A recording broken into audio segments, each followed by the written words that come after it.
여러분은 주님과 잘 동행하고 계십니까? 지난 한 주간 주님과 잘 동행했다고 생각하십니까? 자신 없으신 분들이 조금 계신 것 같은데 한 번 더 묻겠습니다. 그러면 여러분 주님과 동행하고 싶으십니까? 우리 다 한 소원이죠. 근데 가끔 돌아보면은 내가 주님과 동행하지 못한 것 같다, 이런 생각이 들 때도 많이 있고, 또 사실 그러지 못할 때도 있습니다. 그런데 여러분, 주님과 동행하는 비결을 제가 말씀드릴게요. 어떻게 하면 우리가 주님과 계속 동행할 수 있는 삶을 살 수 있을까? 그것은 다른 게 아니라 오늘 말씀의 제목입니다. 모든 것을 사랑으로 하면 주님과 동행하고 있는 거예요. 우리 하나님은 사랑이십니다. 그래서 사랑이신 하나님, 사랑이 하나님으로부터 왔고 우리 안에 하나님의 사랑이 있습니다. 그래서 내가 항상 사랑하고 있으면 나는 주님과 동행하고 있는 거예요. 내 안에 지금 사랑이 없고 내 안에 뭔가 이 다른 것으로 채워져 있다면 사실 하나님을 놓치고 있는 겁니다. 여러분이 모든 것을 사랑으로 할 때 항상 주님과 동행하는 놀라운 축복을 이루게 될 줄로 믿습니다. 자, 오늘 설교 제목이 모든 것을 사랑으로 하라라는데 그럼 모든 것이 뭔가요? 모든 것은 말 그대로 전부예요. 내 삶의 모든 일이에요. 심지어는 먹는 일, 자는 일, 직장에서, 회사에서, 사업터에서 일하는 일, 뭐 공부하는 일, 훈련하는 일, 하여튼 모든 것 다. 여러분, 예배 드리는 것도 일이죠. 여러분, 지금 앉으셔서 말씀 듣고 계신 것도 사실은 일입니다. 그래서 어떨 때는 이 일이 힘들게 느껴지는 분도 있어요. 그래서 말씀 듣는 게 너무 힘들어서 그냥 자시는 분도 계시잖아요. 힘들어서. 그러니까 다 모든 게 일이거든요. 근데 이 모든 일을 어떻게 하는가? 사랑으로 하면은 주님과 동행하는 겁니다. 아멘입니까? 네. 자, 보세요, 여러분. 말씀을 들을 때도 여러분 지금 사랑으로 들으십니까? 아멘. 그거 생각 안 해보셨죠? 말씀을 들으실 때도 사랑으로 들으셔야 돼요. 그러면 주님과 지금 동행하고 있는 거고요. 지금 말씀을 들으실 때도 그냥 가만히 있으면은 사실 아무 내 반응이 없는 거예요. 믿음이 없는 거예요. 말씀을 들으실 때도 내가 하나님을 사랑하는 마음으로 주의 말씀을 듣는다 생각하고요. 또 목사님의 입술에서 전해지는 이 말씀을, 목사님을 말씀을 전하는 저를 사랑하는 마음으로 바라보시면서 들으시면 어떨까요? 이 말씀이 여러분에게 훨씬 더 몇 배의 은혜가 되는 그런 결과로 될 것입니다. 모든 것을 사랑으로 하라. 그래서 정말 여러분의 인생에 이 모든 것을 사랑으로 함으로 말미암아 이 항상 주님과 동행하는 그러한 축복을 누리시기를 주의 이름으로 축복합니다. 그래서 주님과 동행한다는 것은 그냥 사실 교리가 아니죠. 그것은 내 삶의 현실인데, 그것은 내가 계속 모든 것을 사랑으로 하는 거예요. 모든 것을 그냥, 오늘 본문을 보세요. 사랑은 모든 것, 모든 것, 모든 것, 계속 모든 것이라는 말을 반복하고 있죠. 그리고 사랑은 참는 것이고, 믿는 것이고, 바라는 것이고, 견디는 것이고. 그러니까 사랑 안에 인내 또는 믿음, 그러니까 믿음도 사랑 안에 들어가 있는 거예요. 바라는 것, 소망, 이것도 사랑 안에 들어가 있는 거예요. 그러니까 사랑이 전부입니다. 사랑이 everything. 사랑 안에 모든 것이 다 들어가 있어요. 그래서 우리가 모든 것을 사랑으로 하는 그 삶을 살 때 주님과 계속 나는 동행하는 그러한 삶이 되는 것입니다. 자, 그런데 여러분 한번 하나 더 질문할게요. 여러분, 사랑하는 것이 쉽습니까? 어렵습니까? 먼저 드는 생각이 어렵다는 생각부터 들지 않아요? 그렇죠? 먼저 그냥 떠오르는 생각이 사랑은 어려운 것이다, 그냥 그렇게 떠오릅니다. 그런데 여러분 잘 생각해 보면은 사랑이요, 쉬운 것도 있고 어려운 것도 있어요. 쉬운 사랑도 있고 어려운 사랑도 있어요. 그러니까 어떤 것은 그냥 사랑이 자연히 다 됩니다. 특히 그냥 객관적으로 표현을 했을 때 내게 속한 것, 내 거, 나랑 관계된 거, 이런 것들은 그냥 사랑이 자연히 됩니다. 나에게 유익이 되고 이런 거는 뭐 꼭 사랑하려고 해서 하는 게 아니라 그냥 사랑하게 되죠. 아니, 자기 자녀들 뭐 사랑하려고 애를 써서 사랑을 합니까? 그냥 자연이 되잖아요. 그런데 내 자신에게 유익이 없거나 나랑 관계가 아무것도 없거나 뭐 그런 상황에서는 사랑하는 게 그리 쉽지만은 않아요. 그런데 이 모든 것을 사랑할 수 있다는 것은 참 복된 삶이고요. 그것은 결국 우리 주님과 계속 동행하는 아주 최상의 삶이 되는 거예요. 그래서 저는 우리 갈보리 교회 모든 성도님들이 금년 한 해 하여튼 내가 뭘 하든지 모든 것을 한번 사랑으로 해보자 하는 마음의 결단을 가지고 저와 한번 함께 출발해 보기를 원합니다. 아멘. 네. 자, 오늘 영어로 보면은 It always protects, always trusts, always hopes, and always preserves. 근데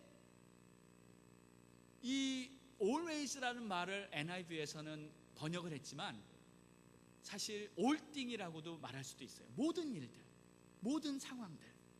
자, 이 모든 것을 우리가 이제 사랑으로 하는 것이 주님과 동행하는 삶인데, 자, 구체적으로 이 내용들을 한번 보겠습니다. 첫 번째는 사랑은 모든 것을 참는 것이다 하고 말하고 있어요. 여러분, 참아야 할 일이 참 많으시죠?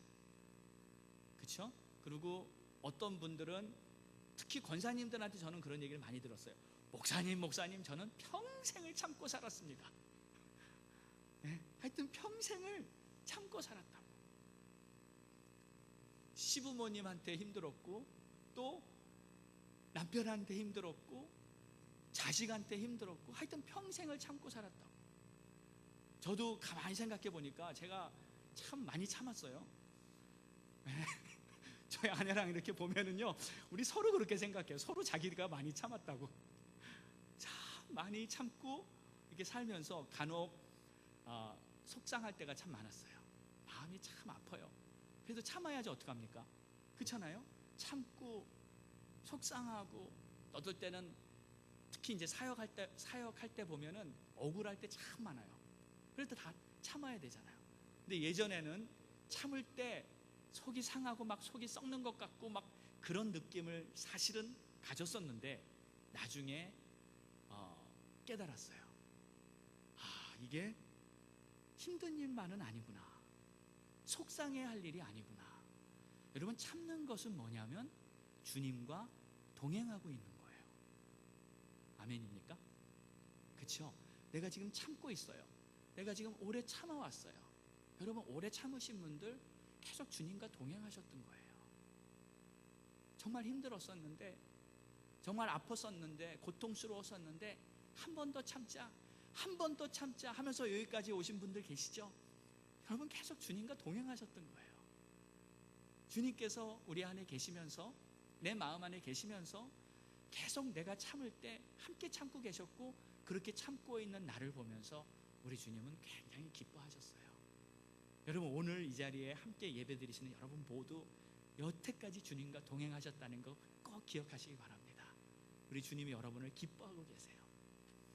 자, 그래서 이렇게 참는다는 것은 이 원어에 보니까요, 헬라어에 이 스테고라는 단어를 썼는데, 이 스테고라는 단어는 다른 게 아니라 보호한다는 뜻이에요.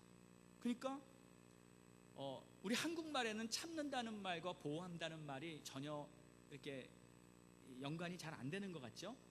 그냥 인내한다고 생각하는데, 영어로는 이 참는 게 protects, 그리고 원어에도 보면은 이 보호라는 뜻이에요. 그러니까 뭘 보호하는 걸까요?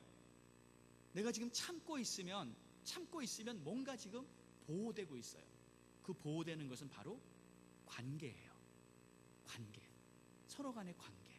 그래서 내가 지금 참을 때 우리들의 관계는 계속 아름답게 보호되어지고 계속 그 관계는 끊어지지 않고 잘 세워지는 거예요. 그래서 이 보호한다, 이 스테고라는 이 원어가 그 어원이 스테게라는 단어에서 왔는데, 그 스테게는 지붕이라는 뜻입니다. 그러니까 여러분, 집이 이렇게 있을 때 그 집이 막 폭우가 쏟아질 때 그 폭우를 보호해야 되죠.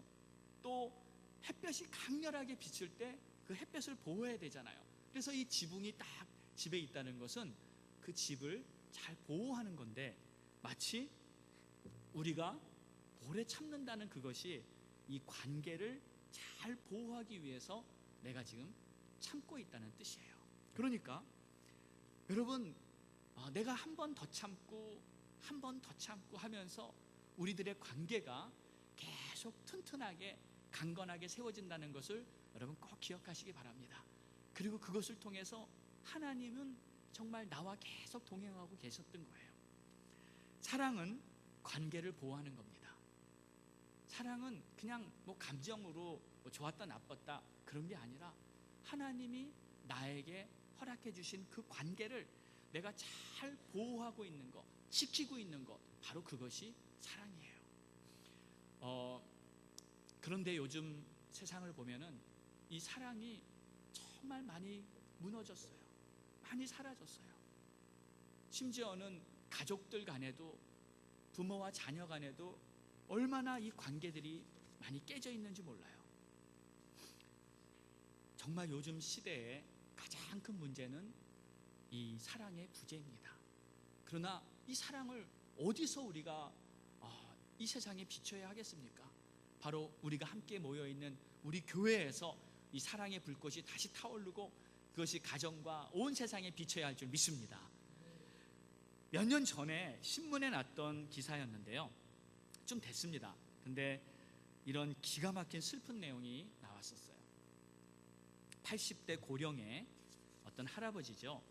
이제 이 할아버지가 당뇨병이 걸리고 몸에 합병증까지 와가지고 이제 아주 괴로운 상황에 있었는데, 그 할아버지의 셋째 아들, 한 40대 정도 되는 아들과 둘이서 함께 이렇게 집에서 살고 있었어요.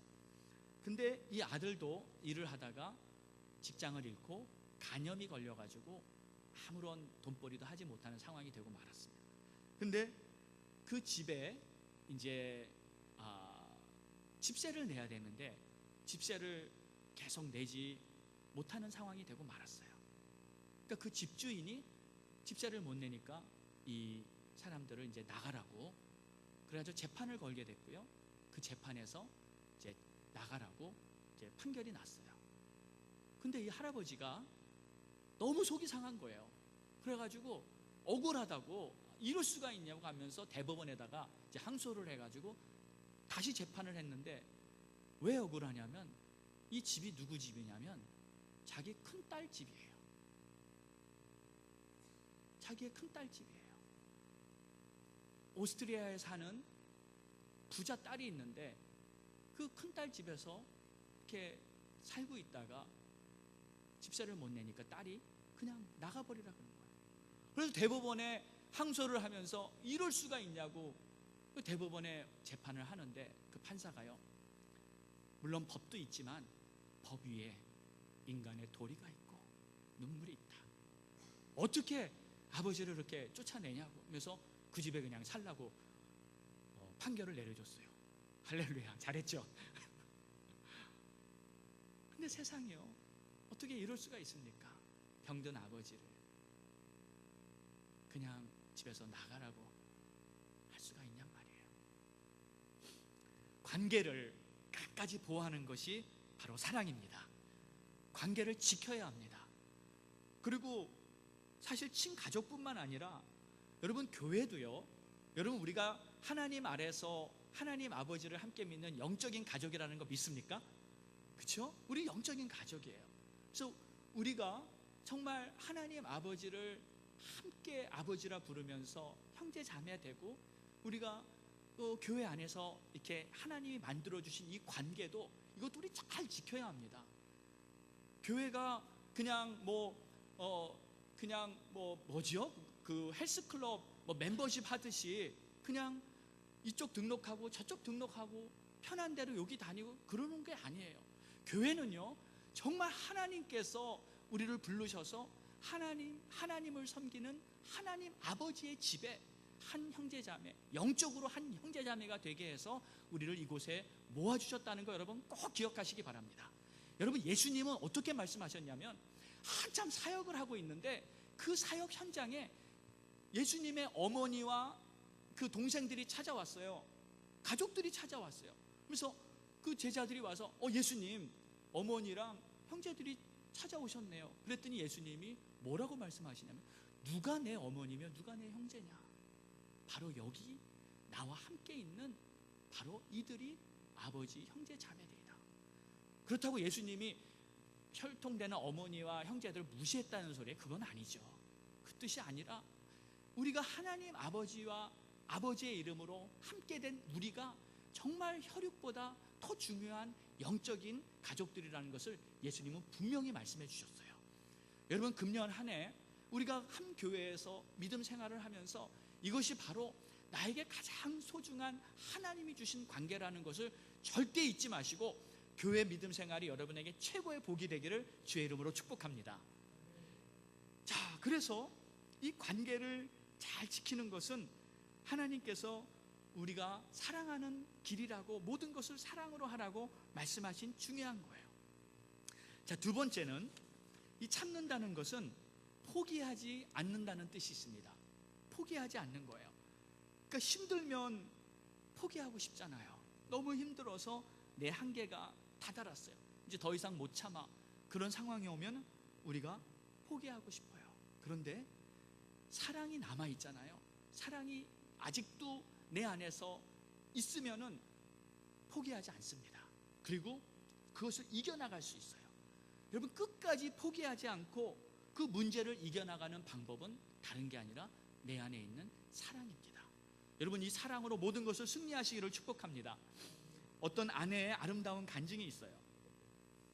남편이 하여튼 술을 좋아하는데 매일같이 술을 마시면서 아주 그냥 술에 쩔어서 살다가 이제 어느 때부터는 집에 들어와서 아내를 때리기 시작합니다. 구타하기 시작해요. 그래서 그 아내는 계속 술 먹고 들어오는 남편이 두렵잖아요. 계속 맞다가 이제 교회 목사님하고 상담을 했어요. 아니, 도저히 내가 못 살겠다고, 너무 힘들다고, 밤만 되면 나는 남편이 들어오는 시간이 공포스럽다고. 그렇지 않겠습니까? 근데 목사님이 우리가 하나님 앞에 기도하면 된다고. 하여튼 목사님은 기도만 하면 다 되죠. 기도하면 된다고 하면서 작정 기도하자고 그래가지고 이제 작정 기도를 시켰어요. 그래서 이 여자 집사님하고 작정 기도 하라고 그러고, 목사님은 또 그분을 위해서 계속 기도해주고. 근데 아무리 기도를 해도요, 남편이 변화되는 것 같지가 않아요. 계속 기도를 하는데 남편은 여전히 술 먹고 들어오고, 술 먹고 들어와서 아내를 구타하고 정말 더 이상 견딜 수 없는 지경까지 왔어요. 그런데 어느 날 여전히 계속 그 기도를 하고 있었어요. 집에서 이렇게 기도를 하는데 그날은 그 아내의 기도가 좀 달랐어요. 그 전까지만 해도 기도를 어떻게 했냐면, 하나님, 우리 남편 좀 제발 좀 변화시켜 주세요. 우리 남편이 좀 술 좀 끊게 해주시고, 우리 남편이 정말 정신 차리고 아내를 사랑하게 해주시고, 그러니까 계속 그렇게 기도를 했어요. 근데 그 기도는 사실 자기 중심의 기도였어요. 자기가 원하는 것을 한 기도였어요. 근데 그날은 갑자기 그 부인에게 이런 마음이 생겼어요. 남편이 불쌍하게 느껴지더래요. 그날은 그렇게 무섭고 싫은 남편이 불쌍하게 느껴지더래요. 그래서 그날 기도가 달라졌어요. 하나님, 우리 남편이 너무 불쌍합니다.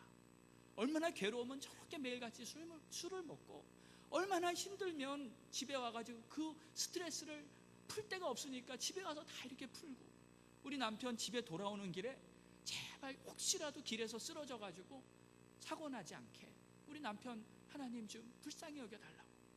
우리 남편 하나님 정말 혹시 집이 싫어서, 내가 싫어서 늦게 집에 와서 그런 표현을 하면은, 그러다가 집 나가가지고 홈레스 되거나 그렇게 되면 어떻게 해요? 그러니까 우리 남편 집 나가지 않게 해달라고. 그날 기도는 완전히 기도가 바뀐 거예요. 내 중심의 기도가 아니라 정말 남편을 사랑하는 기도로 바뀌어버렸어요. 근데 그날 남편이 여전히 술을 먹고 들어왔는데 그 아내의 기도 소리가 간절하게 애절하게 방에서 흐느끼면서 터져나오는 그 기도 소리를 들어오다가 들었어요. 그 기도 소리를 들으면서 남편의 마음이 갑자기 변합니다. 우리 아내가 저렇게 나를 사랑하고 나를 위해 기도하고 있었구나. 그 순간 남편의 마음이 다 무너져 내리고 녹아져 내리고 그날 밤 늦게까지 둘이서 흐느껴 울면서 정말 회복됐다는 그러한 간증이 있습니다. 여러분, 정말 포기하지 않고 사랑의 힘으로 안 될 것이 없습니다. 우리 하나님의 사랑의 능력으로 정말 이기지 못할 어려움이 없는 줄 믿습니다. 중요한 것은 내 마음이 포기하지 않고 끝까지 사랑으로 감당하겠다는 그러한 굳은 결심이 있으면 모든 것은 다 되는 거예요. 여러분, 이것은 바로, 포기하지 않는 것은 바로 하나님의 성품이잖아요. 하나님은 우리를 포기하지 않으십니다. 아멘입니까? 하나님은 절대 우리를 포기하지 않으세요. 우리가 얼마나 실수합니까? 우리가 얼마나 잘못합니까? 우리가 얼마나 하나님 마음을 아프게 합니까? 그럴 때에도 하나님은 다시 기회를 주세요. 포기하지 않고 다시 일으켜 주세요. 그리고 우리가 올바로 쓸 때까지 하나님은 끝까지 우리 등을 밀어주시고 우리 손을 붙잡아 세워주셔서 하나님이 말씀하신 그 하나님의 계획 안에 우리를 계속 인도해 가시는 줄 믿습니다. 그렇기 때문에 그 하나님의 사랑이 우리 안에 있기 때문에 우리도 그것을 잊지 말고 포기하지 말고 계속 사랑으로 승리할 수 있는 거예요. 자, 두 번째는요, 이 사랑은 믿는 거예요. 이 믿음에는 신비한 능력이 있습니다. 그러니까 믿음도 하나님이 우리에게 주신 선물인데, 이 믿음에는 관계를 잘 만드는 그러한 힘이 있어요. 그래서 서로 이렇게 믿어줘야 됩니다. 믿어주라는 말은 그 사람을 신뢰하라는 뜻이 아니고요, 그 사람을 믿어주라는 거예요. 네. 여러분, 서로를 믿어주고 계십니까? 네? 많이 믿어주십시오. 아멘? 많이 믿어주십시오. 부부간에 서로 믿어주고요, 정말 부모와 자식 간에도 계속 믿어주십시오. 서로를 믿어주는 것은 사랑하는 거예요. 그리고 그것이 건강한 관계로 세워주는 거예요. 누가 나에게 실수했고요, 누가 나에게 잘못해도 그래도 또 믿어주세요. 다음에는 잘할 수 있을 거예요. 다음에는 더 잘할 거라고 그렇게 믿어주세요. 그러면 그 믿음 때문에 그 관계가 계속됩니다. 끊어지지 않습니다. 그런데 불신하고요, 안 믿어주고 저 사람은 도저히 안 되겠다 하고 딱 선을 긋는 순간부터 그 관계는 끊어집니다. 물론 형식적으로는 거리에서 만나면 인사는 할지 몰라요. 하지만 진정한 관계가 이미 마음에서 끊어버린 거예요. 믿어줄 때 그 믿음을 통해서 하나님은 계속 당신의 역사를 이루어 나갑니다. 제가 독일에서 선교를 할 때 독일 현지인 제자가 한 명 있었습니다. 그런데 이 독일 현지인 제자가 아무래도 이 문화가 다르니까, 독일 사람이니까 이렇게 같이 제자 훈련도 하고 같이 다 이렇게 믿음 생활도 하지만 자꾸 오해가 생겨요. 오해가. 그래서 이 오해가 생기는 바람에 아주 그냥 불편한 관계가 되고 말았어요. 사실이 아닌데 저에게 대한 굉장한 오해를 한 거예요. 그래서 막 관계가 거의 끊어질 지경까지 와닿았는데 제가 그랬습니다. 나는 너를 끝까지 믿는다. 그리고 너 마음에는 절대로 나에 대해 이렇게 부정적인 생각이 없을 거라고 믿는다. 뭔가 오해가 있지만 그래도 나는 너를 끝까지 믿는다 하면서 끝까지 믿어줬어요. 그랬더니 시간이 지나니까요, 시간은 많이 걸렸어요. 한 6개월이 걸리더라고요. 시간이 많이 지나니까 모든 사실, 진실이 다 드러나고 나니까 이 제자가 다시 제 앞에 와가지고 무릎을 꿇고 목사님, 내가 잘못했다고. 내가 어떻게 목사님은 그렇게 오해하고 목사님이 그런 사람이라고 생각했는지 내가 정말 너무 죄송하다고. 그런데 그 다음에는 관계가 더 좋아지죠. 더 튼튼한 관계가 되죠. 만약에 제가 믿어주지 않고 그냥 내버렸으면 아마 이 모든 하나님의 사역도 다 끊겨지고 말았을 거예요. 여러분, 믿어준다는 것은 사실 너무 중요한 겁니다. 그리고 믿어주는 것이 바로 사랑의 힘이에요. 때로는 어떤 사람이 낙심하고 좌절하고 막 힘들어하는 상황에 있을 때도 그 사람을 믿어주세요. 다시 잘할 거라고 말하고요, 그 사람에게 정말 믿음의 말을 해주세요. 그럼 그 사람 살아납니다. 이 믿음이라는 것은 아주 놀라운 기적 같은 능력이 담겨 있습니다. 지금은 혹시 별 볼 일 없어 보이고 정말 기대할 만한 것이 아무 눈에도 안 보이는 것 같고 여전히 실망스러운 것 같은 그러한 상황을, 그러한 사람도요, 믿어주세요. 그리고 언젠간 잘 될 거야. 반드시 형통하고 성공하고 잘 될 거야. 이렇게 말하면요, 그 믿음에 따라서 하나님의 역사가 나타나게 될 것입니다. 여러분, 믿음으로 많은 사람을 살리고 많은 사람에게 복이 되는 그러한 하나님의 정말 축복의 사람이 되기를 주의 이름으로 축원합니다. 자, 왜 우리가 이렇게 할 수 있는가? 이유가 있습니다. 우리가 믿어줄 수 있는 이유는 바로 하나님 때문이에요. 하나님이 그 사람을 붙들고 계시잖아요. 하나님이 그 사람을 붙잡고 있잖아요. 하나님이 그 사람과 함께 하시잖아요. 그러니까 살아계신 하나님이 계시는데 그 하나님이 역사하실 거라는 것을 우리는 믿을 수 있잖아요. 그 사람이 자기의 능력으로 일어난다는 것이 아니라 하나님이 역사해 주실 거라는 것을 여러분은 믿으십니까? 하나님이 살아계시다는 걸 믿으십니까? 그렇다면 그 사람에게도 하나님이 함께 하시고 역사하신다는 것을 내가 믿음의 말로 선포해 줄 수 있는 거예요. 그러니까 하나님이 역사하실 것을 믿는 것, 이것이 바로 우리의 믿음이죠. 하나님께서는 놀라운 일을 하실 수 있습니다. 그리고 한 가지 더 놀라운 사실이 있어요. 그것은 뭐냐면 하나님도 우리를 믿어주고 계신다는 거. 하나님이요, 장준서 목사를 믿어주고 계시고 여러분 한 분 한 분을 하나님이 지금 다 믿어주고 계세요.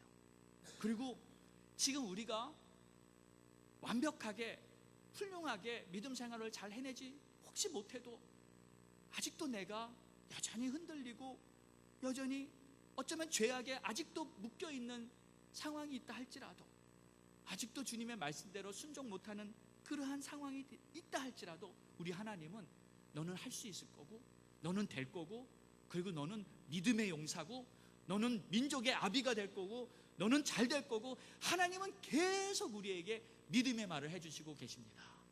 지금도 편함없이. 기드온이요, 믿음이 좋아서 그 많은 지파 12지파 중에서 자기 지파의 최고가 돼서 그 믿음의 용사라고 하나님이 부르신 게 아니었어요. 현실적으로는 여전히 부족했지만 하나님의 믿음이 그를 계속 그렇게 불러주는 거예요. 근데 결국 그가 믿음의 용사가 되는 거예요. 이 하나님의 믿음. 그러니까 여러분, 이런 말도 있어요. 우리가 비전을 받았어요. 사명을 받았어요. 뭔가 직분을 받았어요. 내가 지금 뭔가 사역자, 찬양 인도자가 되고 내가 반주도 하고 뭔가 교회에서 장로가 되고 직분을 받았어요. 여러분, 이게 뭔가요? 겉으로 보면은 그냥 형식이잖아요. 겉으로 보면 어떤 일이잖아요. 근데 그 안에는 뭐가 담겨 있냐면 하나님의 믿음이 담겨 있는 거예요. 하나님의 믿음이 하나님 우리에게 사명을 주실 때 하나님이 믿음으로 나에게 너는 이렇게 할 수 있는 사람이다, 내가 나의 믿음으로 너를 세운다 하고 하나님의 믿음을 그 사명에 담아서 우리에게 주시는 겁니다. 그러니까 여러분, 이것은 굉장한 보배로운 거예요. 내가 받은 직분, 내가 받은 사명, 그건 너무나 소중한 겁니다. 하나님의 믿음이 그 안에 담겨 있는 거예요. 하나님이 아브라함을 부르실 때 하나님의 믿음으로 아브라함에게 심어주셨어요. 아브라함은 사실 그 말을 듣고 이게 도대체 뭐야? 말도 안 되는 것 같아. 아마 그런 반응을 인간적으로 보였을 거예요. 그리고 시간이 아무리 지나도 아무런 변화는 없는 것 같은 그러한 상황 속에서 사실 믿음을 갖기가 어려웠을 거예요. 그러나 하나님이 계속 하나님의 믿음으로 아브라함에게 말씀하시고 하나님의 믿음으로 계속 아브라함을 만들어 가셔서 결국은 아브라함이 아브라함이 되지 않았습니까? 이것이 하나님의 역사예요. 지금 우리에게도요, 하나님은 당신의 믿음을 가지고 계속 우리에게 말씀하시고 우리에게 부어주시는 줄 믿습니다. 그 하나님의 믿음을 붙들으시기를 축복합니다. 그 믿음을 가지고 내 삶이 변화되고 내 삶이 하나님의 영광을 나타내는 놀라운 축복의 사람이 될 줄 믿습니다. 그런데 가끔 성도님들이 오해하는 경우가 있어요. 사명을 받는다든지 어떤 직분을 받는다는 것이 어떤 내가 뭔가를 이루어내야 하는 부담이라고 생각할 때가 있어요. 사실 부담이 될 수도 있어요. 왜냐하면 지금보다 뭔가 더 노력해야 되고 헌신해야 되는 것은 사실입니다. 부담 가요. 그런데 부담과 하나님의 영광과 비교가 되나요? 좀 부담돼도 좀 힘들어도 내가 하나님의 영광을 위해서, 내가 하나님이 나에게 맡겨주신 소명이라면 내가 한번 해보자. 그리고 그 소명을 내가 감당함으로 말미암아 하나님의 영광을 한번 나타내보자. 이 정도의 믿음으로 받아들여야 되지 않겠냐고요. 그럴 때 하나님의 역사는 우리의 삶을 통해 놀랍게 이루어질 줄 믿습니다. 하나님의 믿음이 지금 내 삶 속에서 역사하고 있는 거예요. 하나님의 믿음으로 모든 것이 다 이루어지고 있는 것입니다. 그렇게 해서 하나님이 반드시 역사하실 것을 믿고 우리가 하나님의 믿음으로 세워진 사람이라는 것, 내가 하나님의 믿음으로 세워진 하나님의 아들이라는 것을 여러분 기억하실 때마다 여러분 마음은 뿌듯하실 거예요. 여러분 옆 사람에게 한번 이렇게 인사해 주세요. 우리는 하나님의 믿음으로 세워진 사람들입니다. 할렐루야. 하나님의 믿음으로 세워진 사람들입니다. 아멘. 자, 세 번째는 사랑은 모든 것을 바란다. 소망을 갖는 거예요. Always hope. 그러니까 어떤 상황에도 소망을 절대 잃지 않는 거. 이게 사랑이에요. 이게 사랑입니다. 소망이 사라졌다, 소망이 없어졌다, 사랑이 없어졌다라고 말할 수도 있는 거예요. 여러분 사랑한다면 그 사람에게 소망을 계속 주십시오. 계속 밝은 미래를 기대하고요, 나중에 잘 될 거라 소망의 말을 계속 해주고요, 기죽이는 말은 절대 하면 안 됩니다. 네, 기죽이지 마세요. 계속 살려주셔야 돼요. 소망의 말은 살리는 말이에요. 이런 유머가 있어요. 어떤 아들이 학교에서 이제 공부를 하고 와가지고 성적표를 가져왔는데 이 성적표가 아주 찬란합니다. 다 F예요. 하나만 딱 C를 받았어요. 그랬더니 아버지가 뭐라 그러셨냐면, 아들아, 소망의 말을 하는 거예요. 너는 한 가지에만 집중적으로 공부하는 능력이 있구나. 앞으로 잘 될 거야. 그렇게 집중적으로 공부하면 뭐를 한 가지라도 그렇게 집중적으로 하면 반드시 잘 된다. 그런데 다음 학기에는 좀 골고루 공부해야지. 소망을 주면, 그래서 그 아들이 나중에 잘 됐다는 얘기가 있어요. 소망을 주면은요, 기가 안 죽고요, 잘 되고요, 사람을 만나서도요, 소망의 말을 하는 사람이 있고, 대화할 때 이렇게 부정적인 말이 자꾸 나오는 사람이 있어요. 그러면 누구랑 만나고 싶어요? 당연히 소망이 있고 긍정적인 말을 하는 사람과는 관계가 계속 잘 됩니다. 그런데 반대는 관계가 참 어려워요. 그러니까 내가 소망의 말을 하면서 내 안에서 사랑이 있을 때 그 사랑이 계속 흘러나와서 관계가 아름답게 모든 사람을 품을 수 있는 그러한 하나님의 자녀가 되는 것이죠. 하나님은 아브라함에게 소망을 주셨어요. 자식 하나 없는 그 아브라함에게 소망을 주셔서 민족을 만들게 된다, 그런 엄청난 소망을 주셨고, 그 소망이 결국 아브라함을 만들어내지 않았어요. 계속 소망의 말을 여러분 마음에서부터 주위 많은 사람들에게 해주시기를 축복합니다. 네 번째는 사랑은 모든 것을 견디는 거예요. 하나님께서 우리에게 사랑을 주실 때 그 사랑으로 우리는 다 견뎌낼 수 있는데, 근데 이 견딘다는 말이 원어에 보면은 휘포네마이라는 단어인데, 이 뜻은 소극적인 그냥 가만히 견디고 있는 그러한 것을 말하는 것이 아닙니다. 그러니까 뜨거운 사우나탕에 들어가가지고 나는 몇 분 견딜 수 있어 뭐 이런 태도가 아니고요. 어떤 거냐면 폭풍이 막 몰아치는 그러한 날씨에 내가 그 폭풍을 뚫고 지금 막 산을 올라가야 돼요. 마치 이런 것과 같은 그러한 견딤이에요. 그러니까 적극적이고 전진해 나가는 그러한 견디는 겁니다. 근데 사랑은 폭풍 속에라도 뚫고 들어가는 그런 것이 사랑의 능력 아닌가요? 여러분, 불이 났을 때 어머니들이, 아버지들이 자기 자식 살린다고 불 속에 들어가는 얘기 우리 많이 들어봤잖아요. 이게 사랑이잖아요. 아무리 힘들고 어려운 상황이 내 앞에 정말 펼쳐져도 그거를 내가 뚫고 들어가서 내가 건져내는 거, 이 사랑, 이 사랑을 우리 마음속에 정말 하나님께서 부어주신 거예요. 근데 이 사랑의 본이 가장 정확하게 표현된 것은 바로 우리 예수님이 십자가를 지고 골고다 언덕을 올라가는 그 장면입니다. 그게 바로 휘포네마의 가장 정확한 모습이에요. 우리 예수님께서 밤새도록 채찍에 맞으시고 고문당하시고, 우리 예수님께서 가장 정말 최악의 밤을 그날 맞으셨어요. 그리고 나서 그 다음날 예수님이 십자가를 지고 이제 골고다 언덕을 올라가시는데, 길이 지금처럼 그렇게 잘 깔려 있나요? 거의 돌밭 같은 길에 맨발에 신발도 신지 않으시고 온 몸은 피투성이가 됐는데 혼자 올라가는 것도 아니고요, 거기다 십자가까지 지셨어요. 그 십자가를 지시고 한 걸음 한 걸음, 근데 그냥 올라가는 것도 아니었어요. 주위에서는 모든 사람들이 계속 로마 병정은 채찍을 때리고요, 사람들은 계속 욕설을 퍼붓고요, 정말 한 걸음 올라가는 게 얼마나 힘드셨겠어요. 근데 예수님은 그걸 견뎌내셨어요.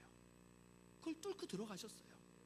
꼭대기까지, 십자가에 박히신 그 장소까지 예수님은 그 모든 것을 감당하고 정말 그곳을 지나가셨어요.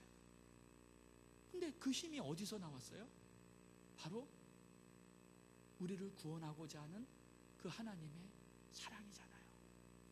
그 사랑 때문에 제가 여기 서 있는 거고 여러분이 지금 이제 예배 자리에 앉아 있는 거 아니에요.